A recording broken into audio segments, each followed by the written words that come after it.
অতীতের কথাগুলো পুরনো স্মৃতিগুলো মনে মনে রাইখো।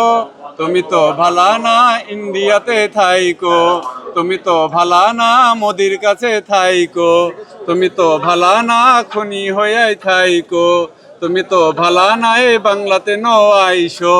আমি শতভাগ শতভাগ শতভাগ আওয়ামী লীগকে নিষিদ্ধ দেখতে চাই। কারণ বলে না, চুন খায় গাল পড়েছি, দই দেখলে ভয় লাগে। আওয়ামী লীগ যে দুঃশাসন করেছে, এখান থেকে আসলে মনে করেন আবার পুনরায় যদি এই দেশে আওয়ামী লীগ যদি পুনর্বাসন প্রত্যাবর্তন করে, তাহলে আমরা 5ই আগস্টে যা দেখেছি এ তো সামান্য দেখেছি।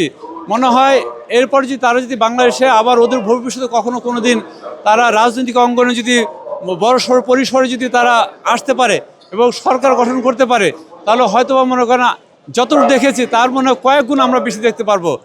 আর আপনারা একটি কথা জানেন, আওয়ামী লীগের যেভাবে মনে করেন আপনারা তাদের সংগঠনটা হয়তো অনেক জায়গা মানে ধ্বংস করে দেওয়া হয়েছে।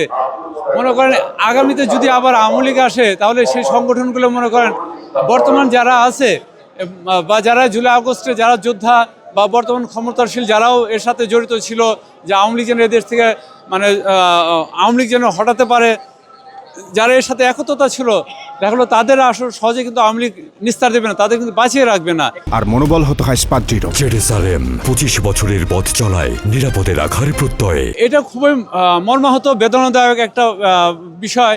আসলে আমি যদিও নিজেও দেখেছি যে আসলে তারা কোন অ্যাঙ্গেল থেকে আওয়ামী লীগকে আবার এই বাংলাদেশে রাজনীতি করার যে তারা সুযোগটা করে দিচ্ছে, এটা আমার কাছে একটা প্রশ্নবোধক একটা চিহ্ন এসে দাঁড়ায়।